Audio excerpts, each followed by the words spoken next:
ladies and gentlemen. Hello. Okay, got it right. Ladies and gentlemen, it's a pleasure for me to be here today speaking to you.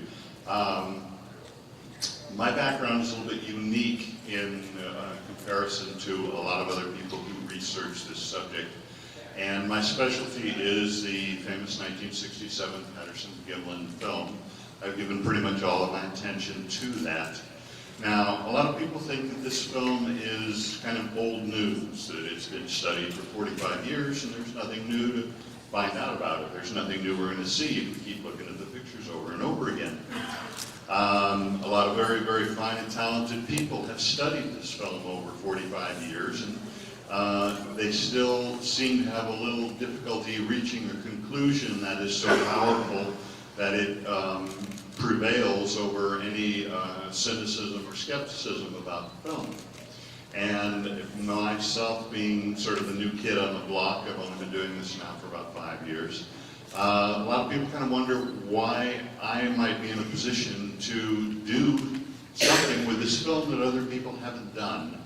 And the reality is that each of us, when we analyze any data, we bring to that analysis our prior experience.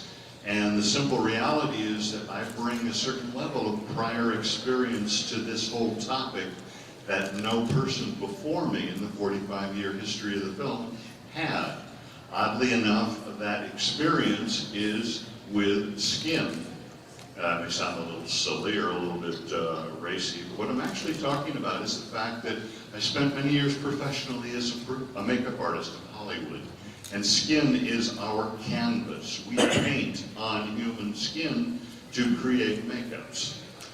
Once you get into character makeup, you start changing the way the skin looks. You make it look older, you make it look younger, you make it look fatter, you make it look skinnier, more healthy, less healthy, dead, alive, whatever. We work with skin itself, and we work with altering it. So we study the characteristics of skin, how it moves, what kind of texture it has. We study the soft tissue that is underneath the skin. And then if you go into the more specialized field of creating monsters and creatures, which is something that I did for many years, we try to create artificial bodies out of various rubber compounds that look like real live skin. So we spend a lot of time studying what real live skin actually does. And oddly enough, it is that particular expertise that I have, which no prior researcher in the 45-year history of the Patterson-Gimlin film had to bring to this topic. It's allowed me to look at the film and see things that other people missed. And a lot of what I'm going to be showing you in this program deals with some elements of the body that isn't about bone, it isn't about body proportions, it isn't about musculature and such like that. It's about the skin and the subcutaneous fatty tissue that's underneath it, and some of the aspects of the body that are soft tissue that are responsive to the fluid dynamics of motion when the body is moving. And these are some of the things that I'll be covering in quite a bit of detail. Now, I did happen to notice that there are some children here. I'll just tell you right up front, in one aspect of this, we are talking about the breasts on the figure that we commonly call Patty. And the only way that we can truly study that is by studying real physical anatomy of human beings, as well as prosthetic devices that are made for costumes. So I will tell you right up front that there are a few brief sequences where we will see some women's breasts. It's done in a very clinical and scientific way, but just as a PG warning for you, I thought I would bring that up as a courtesy to you all. The first thing that we're going to go with, though, is the head. We're going to basically start with Patty, and we're going to start from the head and work our way down. So Brian, if you cue up that first video, I had to make a head that is a model of Patty, and you can go ahead and start to run it. The first thing, though, is to establish a scale for its size. Now, if Patty were to be a human in a costume, as many people claim, the person wearing it would probably be around 6'2", 6'3", and the costume or whatever would have to be scaled accordingly, and the head mask would have to match that. So in that first picture, what I was doing was scaling up the picture so that it was something where I could conceivably fit into it. And then the pictures that you saw on the wall there were a back view and a bunch of side views of the head that were scaled exactly to that full-size body. Now what I'm doing is cutting out a true profile of the head based upon these various head enlargements that are done to the scale. And this is the back view of the head from later on in the film. Now what I've had to do is subtract the thickness of the fur. That was calculated to be about 3/4 of an inch. So the actual shape of the head would be minus the fur. And then if we add fur to it, it'll fill it back out. From the head side and the back view, I was able to make this three-dimensional representation of the head. And then upon this, I'm now able to sculpt the actual head itself. The head originally was made out of a white material that's called board styrofoam. It's sold in most hobby stores, and they make Christmas candy canes and wreaths and all kinds of things out of it, Easter eggs and such. It's a craft material that we use for construction of things, and it's a very easy one to shape. So I'm using that in 2-inch board thicknesses all around this mock-up to produce the basic fundamental head shape. And then I would take that tool that you see over there, let's see if I can get this working here, that tool right over here, which is actually a hand rasp. It's an excellent tool for shaping styrofoam, and round out the head until it has basically a head shape. The next step up was to sort of detail the face, marking out eyes, nose, and mouth, carefully cutting away around them with an X-Acto knife, so that I could shape the mouth, the nose, and the eye sockets a little bit more delicately.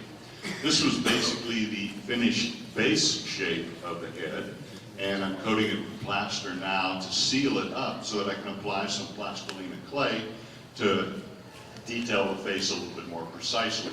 The clay wouldn't stick to the styrofoam, but once the plaster surface is on and sanded smooth, then the plastilina clay will attach to it. It allowed me to produce a face that was a little bit more realistic in detail.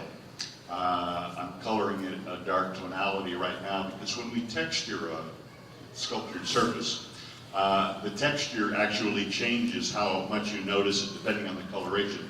So by spraying this into a kind of a darker brownish tone, it allowed me to see how the textural quality of the sculpture actually appears in that tonality. You have a different sense of it. This was more or less the finished face that I made up. And from this sculpture, I made some molds, and I made both a flexible rubber mask and a rigid mask. And the rigid mask we're going to demonstrate in just a second. But this is the actual head now, full scale, if this were in fact a hoax and a person of about 6'2" or 6'3" were in the costume on the day of filming.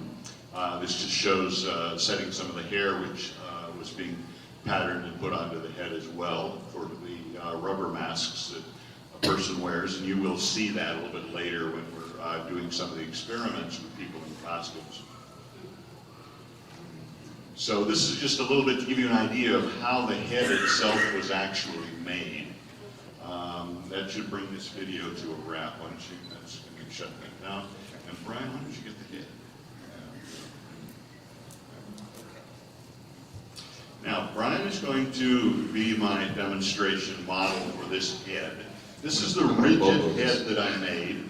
The reason I made it rigid is because I want to make sure it will not deform when the person puts it on. In other words, this is the finished shape that must be if, in fact, the Patterson-Gimlin is a fake. So this is true full size, too, for how big it is and what shape it is, if, in fact, the film's a hoax and that's just a mask and a guy wearing it. So, Brian, if you slip that on first and put it on your head. This is for science. Yeah. And tell us what you see. I don't see anything. The reason he doesn't see anything is because the eyes are too high. Way too high. His eyes are down about right here. Now, I can see out the nostrils. yeah, I can see you. yeah, you can see out of there just a little bit. Now, why don't you tilt it way down forward until your eyes actually are looking out of that. Okay. Now, his eyes are looking out of it, but now the mask part right here is shoved right up against his mouth. He can hardly breathe. If he wears this mask for any amount of time, and tries to breathe in and out and in and out, all of the expelled oxygen or air that he breathes out of his lungs, heavy in carbon dioxide, is going to stay inside that mask, and he's going to keep rebreathing badder and badder and badder air with more and more carbon dioxide. We leave him in there for about a minute or two, and if he breathes enough, he's going to pass out on us. Now, while you do that, and you still got your eyes there, see if you can look at me first, and then do a quick turn around to the audience and turn back. And, okay, you're having trouble seeing, it's slipping up, you can hardly even see the ground here. So if you're trying to watch the ground that you're walking on, can you see where you're going? Okay. Yeah, definitely will. Now, another interesting thing, when we see pictures of the Patterson hominid in the film, her head seems to be slumped over, low forward, kind of downward. Well, if you want to slip that back on in a second. Now, right now, his head's pretty much straight up and down. If he were to slump his head forward and still be able to see out of the mask, now we got the back of the head going straight out the back, which it does not do in the film. And there's this great big gap here between it and any shoulder costume. The simple reality is, most people don't appreciate this, but that head in the film is absolutely the worst shape or form that we as makeup artists would ever in our life attempt to do if we were trying to make a mask that a person could successfully wear. It's a total disaster. That's it. Thank you very much, Ryan. Appreciate it.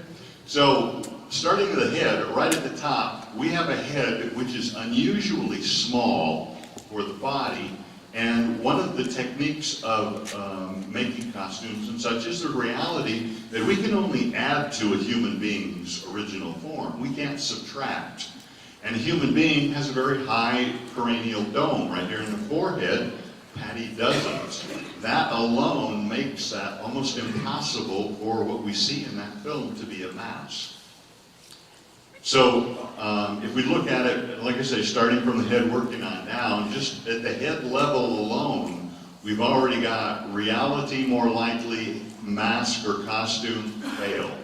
So we've already got one strike against us right now. Why don't we bring up the first picture? Okay. Now, this is one of my test subjects wearing one of the suits that I made and a rubber mask of the same shape and form. And here you will see, if I can find the little button here that we push, right up around in here and around in there again, you can see the gap between the head and the body that will occur because he's just trying to see the ground so he can walk and not fall down. We do not see that in the Patterson film at all. We see an absolutely smooth, continuous form going from head to neck that never in any way, shape, or form shows us any irregularity or any break between a mask and a body costume. And we see the back far more than we see the front in that particular film. And all throughout it, we never see anything even remotely like this. So we are looking at something which, from the standpoint of the neck itself, once again, the shape we see in the film is a natural neck that flows organically into a torso. It is not a costume with a mask. That's strike two against a costume. Let's go to number 3. Okay, 3 armpits. Okay. Working our way a little bit further down the body, we're going to look at armpits. Now, there's something very curious going on that most people don't realize. This is the famous 352, the look-back picture, and we have the deltoid sitting on top of the shoulder socket and the tricep and the bicep over here. But we have this little bit of fleshy tissue right here that tucks in from the arm going over to into the torso. And this area is pale compared to all of this. It seems like there's far less hair in this area than over on the shoulder. There's also a slight indentation, right, coming down here. Now going over to the same thing, it's marked. The indentation where it sinks in is marked out in green right there, and that little armpit thing is marked right here in magenta. Now we look at real human bodies. These are some candid photographs. This row right in here, actually like paparazzi taking pictures of celebrities, I won't tell you who, but anyways. we are seeing basically the same thing. We're seeing that indentation, we're seeing the curvature across from the arm going into the torso. Same thing, we're seeing the indentation here and the curvature and the tissue going over into the armpit area. Now this roll on the bottom here, these are some of the research experiments that I did recently, where we took 5 women models and we body painted them gray so they would look sort of like they were wearing a gray leotard, but we were actually able to study their real body. We put a series of black markers on along the collar as a reference. We also put a row of them down the side of the body. You'll see that a little bit later. But in all of these cases here we see the shoulder mass, the deltoid and everything else. We see this indentation, we see it going over into the armpit area. We see that here, indentation. We see it over and over and over again on real biology. Now let's go to the next picture if you will, and I'll show you what's different about a costume.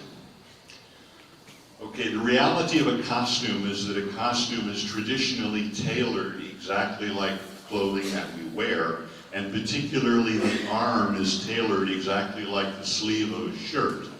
So one of the costumes that I made, this isn't finished, but basically the way that we tailor a costume is we make a torso section that's like a vest, and we have a hole that's basically an opening where we're going to make the arm sleeve.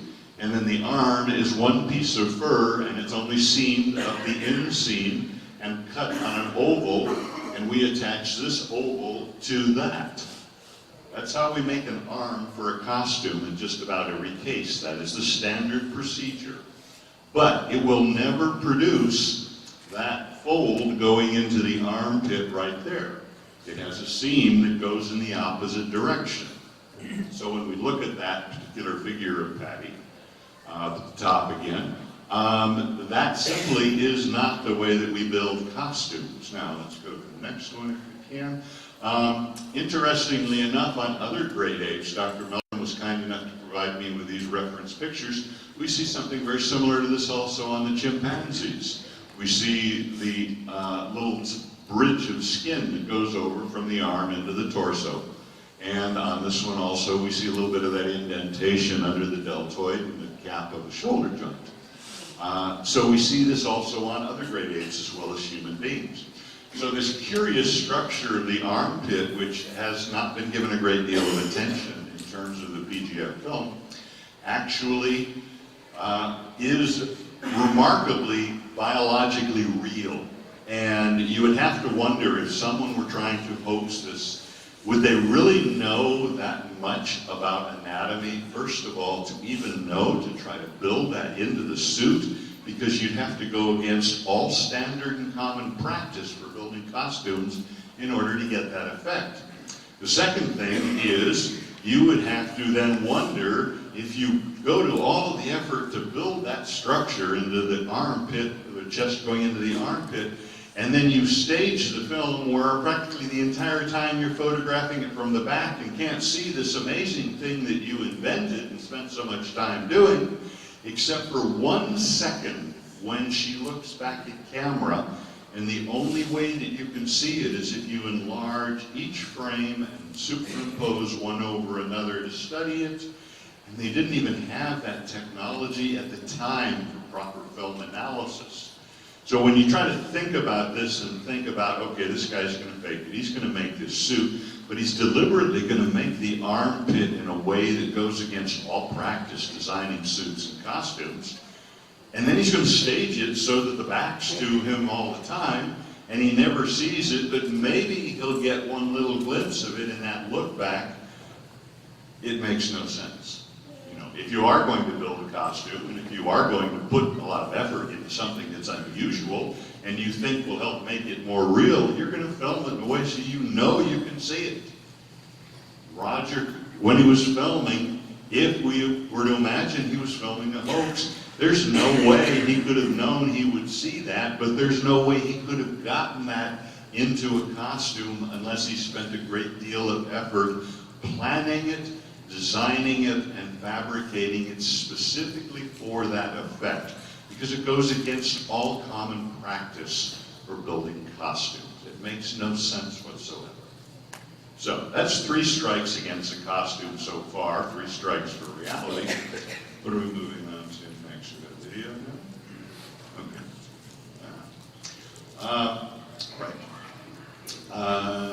This is probably the breast. Okay, now we're at the breast, ladies and gentlemen. In studying this, this is Luke right here. We see the breasts right here. There's a little bit of motion in the way the breasts move when she turns to camera, but these two frames in particular isolate the motion most specifically. When the breasts compress vertically, they widen horizontally, and they separate slightly because what she's doing with this leg is stepping down a little lower than she anticipates. She's looking at the camera, she's not looking at the ground. The ground's a little lower than she thinks, and she crashes down, and that crash sends a shock wave up the body, and that produces that breast. Now what I'm doing in research experiments is to see if I can duplicate that. This particular device, what I've made right here, is a simple platform on a parallelogram configuration of metal. And what you saw before was two of the models who were standing on it testing it. This is how I mounted the costumes that have the prosthetic breasts attached to it. This is basically with the costume rig set up. When I have the models on, I remove that and just use the platform. Now, basically the way this has been designed on this particular parallelogram structure that you see here, it's been designed in a way that I can control how far this platform falls before it comes to an abrupt stop. As I lift it up, you'll see these sheets of half-inch plywood beneath it. Depending on how many sheets I put in, I can control it so this will fall 1 inch, 1.5 inch, 2 inches down. I can test each one of those. I can repeat it time and time and time again, and whoever or whatever is attached to this platform, when it hits that stop, it will experience a shock wave, which is repeatable and consistent throughout the experiment.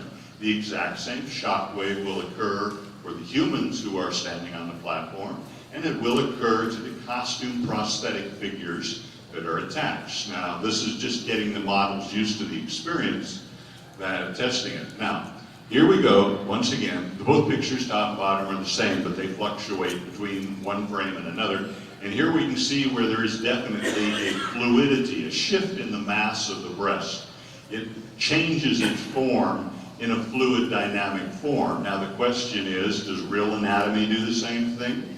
Well, here we have two ladies who were kind enough to volunteer as models for this. And when their body drops and hits the platform, you can see it produces a substantial shift in the mass of the breast tissue, and it produces a variation very much like what we're seeing over here in the Patterson film. So what we're seeing here does match something organic or real. Now if we go over to the breast prosthetics, I made these out of the 3 materials that were available in 1967. Now, you may not realize it, but this one is crashing down 2 inches and coming to an abrupt stop, and it's not moving. This first one, which is made of slip rubber, I mean, I might as well have made it out of concrete for all the motion that we're seeing there. You can't even tell it's moving except for the way the fur on the side kind of shifts. Okay, so the first material, slip rubber, that's a fail. Let's go to the second material here. This is polyurethane foam. That's our second choice of making prosthetics that are attached to costumes. Once again, you can see the fur shifting here. It's crashing down 2 inches and coming to an abrupt stop, and it's not rippling a bit. I mean, there's nothing going on there. Absolutely nothing. And this is very soft, pliable, synthetic foam material. Now we finally go to the third one, which is kind of the Rolls-Royce of prosthetic materials for movie, which is natural foam latex. I cast another set of breast prosthesis for a third costume out of natural foam latex. Once again, there's a little change in the fur around it, but the breast is doing absolutely nothing in terms of a shock wave, in terms of fluidity, in terms of any replication of natural organic tissue. These are the 3 materials that would have been available in 1967 to make a breast prosthesis to put on a costume for somebody to dress up like Patty. Every single one of these, in terms of fluid motion, is a 100% failure. I'm not even talking 99%. I'm talking 100% failure to produce what we saw in the Patterson-Gimlin film. The breasts that we are looking at in that brief sequence are real, organic breasts that have a natural weight, a natural fluidity, water within the cell tissue structure of the breast mass, and they have a motion that's perfectly realistic and natural. They do something that no costume does, period. Okay, so that's fail number 4. Usually 3 strikes are out. We're already at 4, and we still haven't finished yet. So it's not looking good for the costume. All right, next up. Okay, skin shaping. Now, this is an interesting one that most people don't realize, and because, as I say, I have background working with skin as a makeup artist and studying how it moves, how it looks, and everything else, I've looked at these pictures. This one happens to be a pair, this is going to be a pair of Cibachrome pictures, 350, 352. This is from another copy of the film that's a little later in the look-back sequence. But what we're looking at right here, these markings across the hip and this marking on the leg, as the leg extends, these marks shift downward. Now here again, we see it a little bit more obviously, the marks here and in the leg.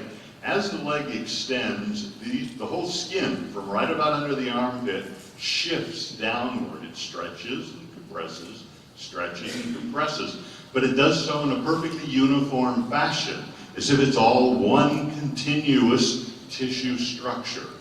Okay, that we were able to identify on the Patterson-Gimlin film, this curious shifting of the skin with the fur on it.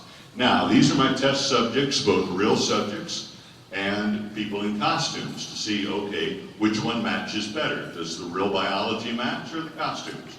Now, this is fluctuating all of them about 2 frames apart. Then I'm going to go in closer on the ladies and then closer on the gentlemen. Let's go in first closer on the ladies. What we see right here, from that point right about there, it doesn't move. That's fixed. But across the pelvic area, it stretches, going down.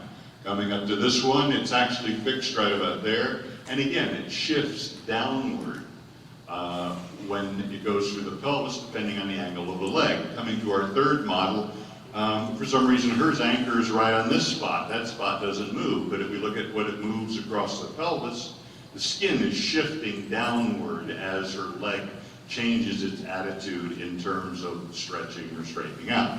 Now let's look at costumes. Okay, on this costume, we actually cut markers in the fur so that we can see it. And yes, these little markers do shift up and down, but if you look right up here, you're going to see this huge buckling of the costume because the chest is a little more rigid than the fur cloth. When the fur cloth is glued onto the chest piece, so they join together, you have the 2 materials plus glue. That makes that boundary just about rigid, so the cloth buckles in this funny diagonal going right across here. Totally unnatural. Now, we didn't get a chance to go to Joe, but over in Joe, we get this buckling right across here, which even looks sillier, because when it butts up against the chest piece, it makes that crazy shape right there. Now, the reality is, again, when we go back and we compare to the Patterson-Gimlin film, what we were seeing on the real bodies matches the shifting of the skin perfectly. What we were seeing on the costumes, the buckling that would go up on a strong diagonal that way, or the whole thing would buckle around that way, we see absolutely nothing of that. We do not see any apparent change in the density of the tissue from here to here. It's all one continuous type of structure.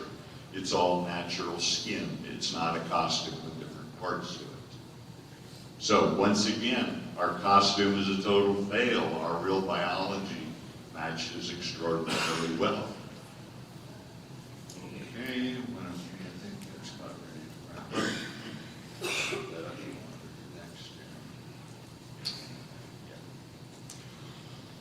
All right, now let's go over to the back. The back's kind of curious because we see the back a lot. Now with our dear lady right here, these are some of the early frames of the film. She has this funny little line on the back, which you see here and here. And on this section, it's the same 6 pictures where in red I've marked where that line is. It's kind of a very pronounced fold right underneath the arm area. Now on a costume, there's only one way you're going to get that, and that is if you actually structure padding to that exact shape and then tailor a fur cloth to that exact shape. Let me show you costumes that were not tailored that way. These are some examples right here, and then the examples are repeated with some red lines to give you some idea. This first one right here, it's got this huge diagonal line that goes down the back, and that depends on which arm is forward and which arm is back. Completely artificial looking. We have on the second costume right here, we got this huge L shape going down here, and this crazy diagonal going up this way. That's right there. Going into the third one, we've got crazy little diagonal going off right there. This is a very heavily padded costume. And here we have absolutely nothing. So looking for a shape like that on a costume, whether it's unpadded, partially padded, or fully padded, we don't find it unless the person making the costume actually specifically designed and tailored that costume to have that contour.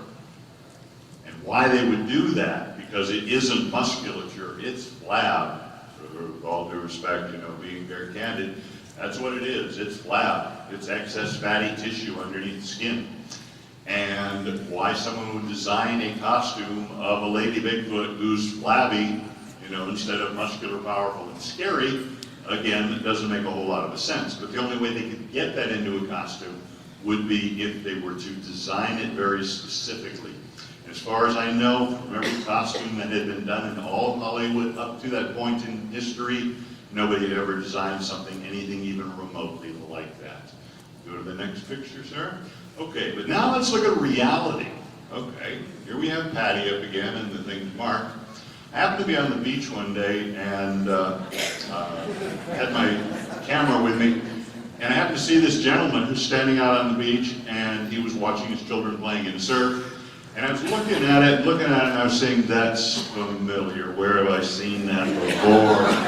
God, what are these lines here? Well, that's what Patty is. What's the line right here? The line right there. All of that. Let's take a look at these. People who are advocates of naturism and like to go to clothing optional facilities. Look at all these folds right here.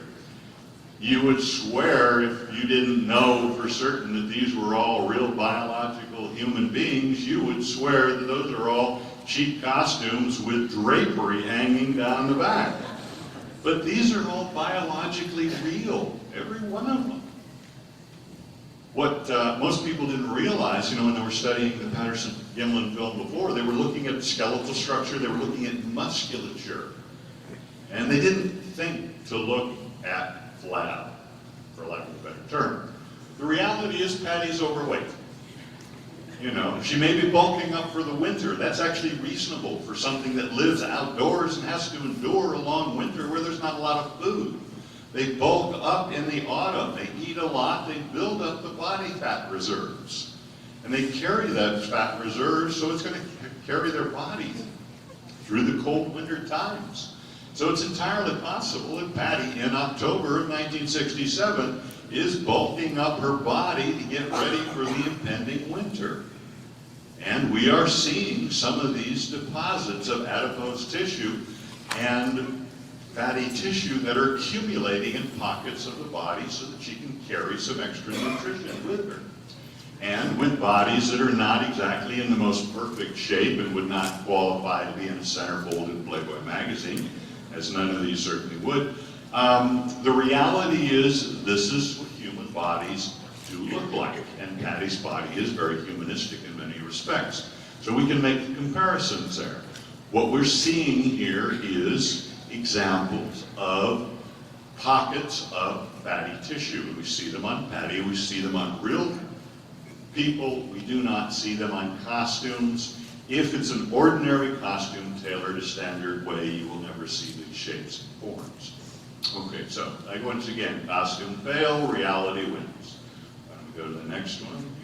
Okay, this one is the fun one. This is the one that skeptics for many, many years have had so much fun with. It's that line right across there, and people have looked at it and said, oh, that's gotta be a suit. I mean, humans don't have lines like that on their body. It doesn't match any musculature. No, it's gotta be a suit. There's one makeup artist, and I respect him very highly, a man named Chris Wallace, so I'm not saying this to demean him in any way, But in 2004, he was looking at these pictures. He decided to take an interest in it. And he looked at it and he said, aha, this is exactly what we would see if we designed a suit in two pieces. And we had leggings, and then we had a top piece that had a snap crotch. And it had an arch across the hip where the top piece would overlap the bottom piece. And he said, aha, see that line right there? That's evidence of the two-piece suit with a snap crotch. That was his conclusion of this. Now, there's only a few problems with it, and I wish that I would have had a chance to have a dialogue with him, and perhaps we might have been able to achieve a consensus with a slightly different opinion. First of all, if you have a one-piece suit, such as these gentlemen you see right here, that curvature will never occur, period. It will not occur in that costume. It's a compound curve. It curves on two-dimensional planes. Fur cloth never does that in any kind of a natural or smooth way. So that's a problem. But let's look at this idea that maybe it is a two-piece suit, and maybe it was designed with a torso section, and then we have the upper section, the snap crotch that closes it up, and we have the line going right across the hip like that. Let's, for imagine a moment, explore that idea. Okay, you have to find a way to secure the upper piece to the lower piece. That means you not only have fur cloth on top of fur cloth, you also have some type of a closure material such as Velcro or a snap strip or something like that. Something must secure those two pieces together. That's going to make it rigid. Okay? Then we have this curious little notch right here. See it better right there on Patty. There's absolutely no explanation for that in a costume. That could not occur in a costume unless the costume designer made a deliberate decision to put it there. And why would he do that? It makes no sense. It doesn't look natural, or at least most people would say it doesn't look natural. It would be perceived as a flaw in the costume. Why would someone deliberately put a flaw in a costume? That makes no sense whatsoever. Okay. So when you think about this as a costume, first of all, that shape, if you made it and you had it as two overlapping pieces, then the closure structure that joins the two together will make that virtually rigid. Now we've already seen on Patty that that area of the hip has a fluidity of stretching, stretching down, coming back up, depending on the posture of the leg. That stretching would not occur across a rigid structure in an otherwise soft costume. Any rigid closure structure locks everything down at that point, and it will buckle right before it or it'll buckle after it, but it won't continuously slip or slide or stretch. Second thing though is that that little notch,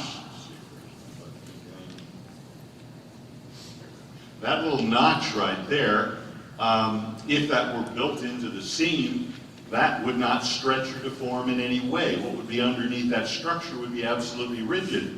And yet in the previous picture when we were looking at it, when it was stretching, it was actually compressing vertically and it was widening horizontally. Now, skin will do that perfectly. Stretch in one direction, compress in the other. That's perfectly normal behavior for skin. A costume would not do that.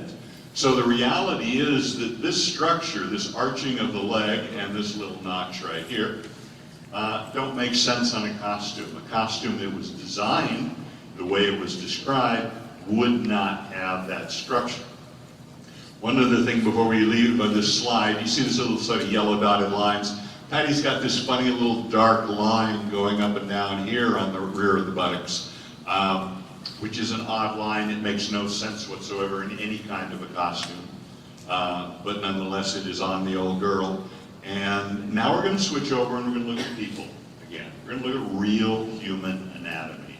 First of all, we're going to focus on that hip line right there. Okay, the one that's the red one right there, the one that people say absolutely positively does not occur on human beings. Well, surprise, surprise, surprise.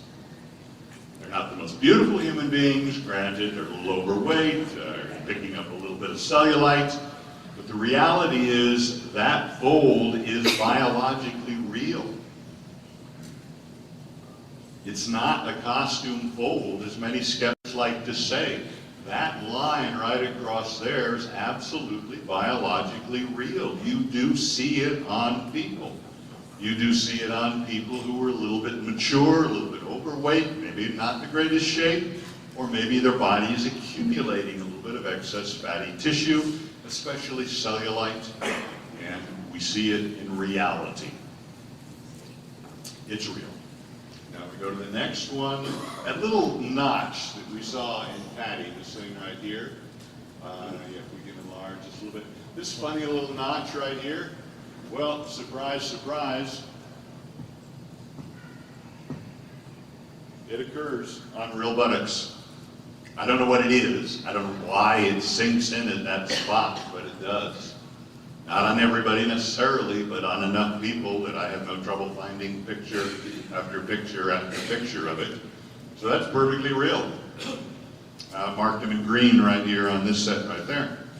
But that funny little indentation is biologically real. Now, that little diagonal line going up that way. Oddly enough, on the buttocks, we have lines that go up like so. This one's a little bit more subtle. This one's a little bit more lumpy and such like that. But we have, again, in the fatty structure that accumulates in the hip region, we do see some of these odd lines and contours, and it's perfectly biologically real. Makes no sense in a costume whatsoever, but for real biology, if you take the time to look at something that isn't quite centerfold quality beauty, and look at the real bodies of real people who are not the most beautiful to look at, perfectly natural bodies, but they obviously are mature, a little overweight, accumulated a little bit of extra fatty tissue. We see these shapes all the time. They're perfectly normal, they're perfectly natural. And going back to the costume again, the costume, there's nothing like it that matches it in any way unless you meticulously tailored all of those things into it, and then you'd have to ask, why would you do that? You know, you'd know that somebody who doesn't know anything about costumes would look at it and say, oh, but that's a fake, look at those stupid lines in there. Because they wouldn't take the time to research real biology. It would make you wonder if, in fact, this were a fake, and if Roger actually did make a costume for this, did he really research human anatomy this well to know that these things are natural? Would he have even done that? Very, very hard to believe. But the simple fact is, every one of these lines and shapes that skeptics love to say, oh no, that's got to be a costume. There's nothing like that on the human body. There are. They're plentiful. It's very real, very organic. It's the real deal. So once again, we've got costumes fail, real anatomy, scores one more point. Now, we go to an interesting little thing. There's a few skeptics who have looked at Patty, and they've invented this term for her costume, which I, in my 40 years making costumes, had never heard, but they refer to it as subduction. Now, to me, coming from California, where we have earthquakes all the time, subduction is when one earth plate crunches under another one and causes an earthquake. That thus is subduction. But some skeptic coined the term, and what he was referring to was the idea that he said the buttocks of the costume is padded, and the leg, when it moves back, is sliding under that costume and tucking under it right there. He says, aha, that's subduction, where the thigh is subducting under the buttocks padding. Proof it's a costume. Well, okay, costumes conceivably could do that, I suppose. Okay, I'm not going to argue they can't, they probably could. Question is, do they occur in reality? Now, oddly enough, when I was doing these tests with these ladies that were body painted and such, this was not actually one of the tests. This is something which we were just taking random shots of them, doing some of the basic physical motions that we were studying, and the people who were operating the cameras would just kind of let the cameras run, and I went through all of the footage and found something which I didn't expect and was kind of like a little delightful bonus. On this particular model right here, as she's walking around and walking around, the body paint that had been applied right there between where the thigh and the buttocks join, the skin had rubbed so much that the body paint rubbed off. You can see it there, we see it there again. And literally, her thigh tissue is subducting under the soft tissue of the buttocks. And it's doing it so often with every single step that it rubbed off all the body makeup. And that's the pale area on the bottom. I marked it in red right there. But that's basically it. That's exactly what we saw. One area of skin has tucked under and rubbed against the other area of skin so much that it rubbed off all the body makeup. So if indeed you say, oh, I see some subduction of the tissue of the thigh going under the buttocks to prove it's a costume, well, unfortunately, it happens in real life as much as it could happen in any costume. So any argument that that is proof of a costume, that's out the window. Now, in this case, I have to say, in all honesty, it would be a draw. Costume can do it, real biology can do it. So no winner in that particular one, but the fact is, we cannot use that argument to say Patty's a fake. Doesn't work. Okay, what have we got? Yeah. What have we got? Yeah, this is up here. Okay, can we loop this one? Yeah. All right, we got one final thing here, and it's a little curious thing. Patty's got a line going right across her hip right there. Okay. A lot of people have been curious about what that line is, and of course, if you know anything about the Patterson film, you know a guy named Bob Hieronymus claims, I'm the guy in the suit, I'm Patty. And he describes wearing some rubber hip waders underneath his costume. Now, the skeptics who like to believe that Bob's telling the truth, they say, aha, there's the line right there, that's where the hip waders end. Okay, conclusive proof Bob's telling the truth and he's Patty and that's the costume. Okay, a lot of people buy into that. Now, what I want you to look at is something very, very subtle, all right? I want you to look at this area underneath the line and watch when the hand swings back and forth.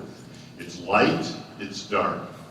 It's light, it's dark. And it changes light to dark as the hand swings forward or backward. Because what is happening is that Patty is actually rubbing her hand right up against her fur. And she's brushing the hair. Now, when you brush fur, depending on whether it's laying in its flattest form, the way it's normally brushed out, it has the most sheen. If you brush it or back brush it away from its lay of the hair, it ruffles up slightly, you see more shadow going down into it, and it appears darker. So with any type of fur, and this goes for real fur and artificial fur alike, if you are rubbing the fur in two different directions, it will change its color, well, not necessarily color, its light-dark tonality. And that is what we are seeing, going in. That is what we're seeing right here. There it's light, there it's dark. There it's light, there it's dark. And it's coordinated perfectly with the swinging of the arm going down across that. Now, one curious little derivative of that, try to imagine now, where is her thumb? Okay? Turns out her thumb is exactly where that line is across the hip. Now, if we know that the palm of her hand is brushing against the hip, her thumb has got to be rubbing against the fur. And it's entirely possible that she's just been walking like that for so long that her thumb has literally kind of worn the fur in that area and produced an irregularity in the way the fur is in density or the way it lays or such like that to produce that line. But that line is exactly where her thumb is, and her hand is absolutely brushing right up against the fur of the body. So I can't say conclusively that explains the line, but it is an option that we seriously must consider that would be biologically real, perfectly plausible, definitely validated by the change in the coloration of the fur showing that the hand is brushing up against it. So here again, the claim that that line is conclusive, somehow it's got to be artificial, it couldn't be natural, the claim has no merit. So, this is what we're looking at with this old lady, and if we were to add up that score, we'd probably have about 8 or 9 points that say real, and we'd have basically 0 that conclusively says costume. The simple reality is, ugly as she is, and I don't say that in a demeaning way, she's not attractive by our standards, the old girl is real. It's that simple. We don't build costumes like that, especially not in 1967. Okay, that's it. Thank you very much, ladies and gentlemen.